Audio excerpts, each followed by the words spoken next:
Yes, Faadi TV jimbaniriza kadde kano mwasibye mutya muli mutya.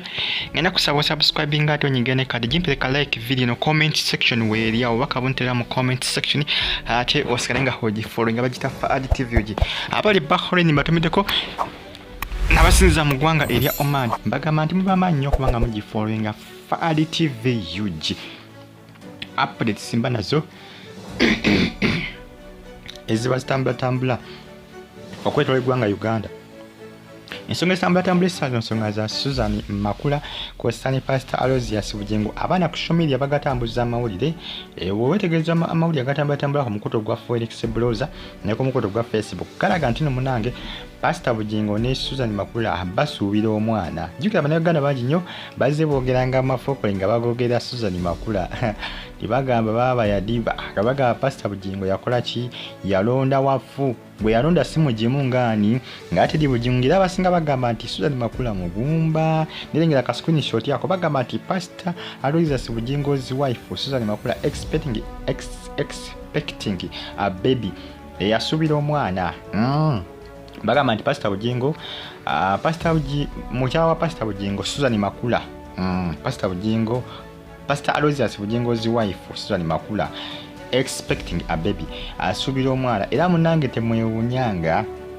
Jukira asazeko n'envindo za mwalabye amawulire agali gatambula n'ebifaananyi ebyali bitambula Grace Scanning amukyalidde ati Grace Scanning atuteyo omwana we agenda akola ki akyalire Suzan Makuula enviri yazisazeeko. Suzan Makuula takyalina nviri nkulu enviri ze yazisazeeko era abasinga munanga bamuli ku lusigere bagamba nti ali Lubuuto. Information etambula ku social media manyi bagamba nti awali omuka tewaba muliro. Omanyi bingi ebadde bizze bitambula omwaka oguwedde byavanga bagamba ali Lubuuto ngo ne guggwako. Naye omulundi guno munange biri serious ate nga amawulire agatambula gava mu nsonda ezo ezisikika gaveeyo mu social media. Ne Kasuku naye yabyogeddekoko yabipostinzeko ku mukutu gwe ogwa Facebook.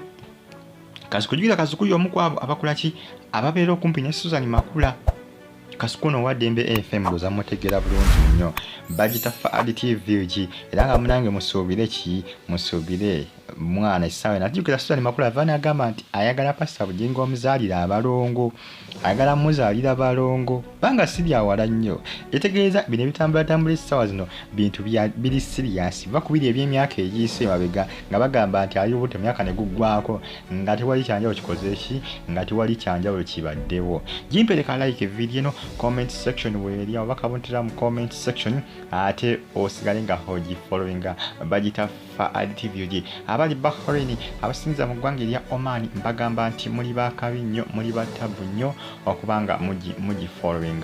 Jimpereka like comment section weeri awo oba kabuntire mu comment section mbagala nnyo mwina nsonga za Suzan Makuula kosaani Pastor Aloysius Bugingo nsonga za Lubuuto basubira akaana essaawa yonna basubira akaana essaawa iyo ningera abasinga bakola kibagamba waapi abasinga bana ku social media bagamba waapi bagamba Kasuku sibo byogera Kasuku nedda basinga tabifudde tebali serious naye abasinga bakoze eki babikkiriza naye nga abasinga bakyabuusabuusa.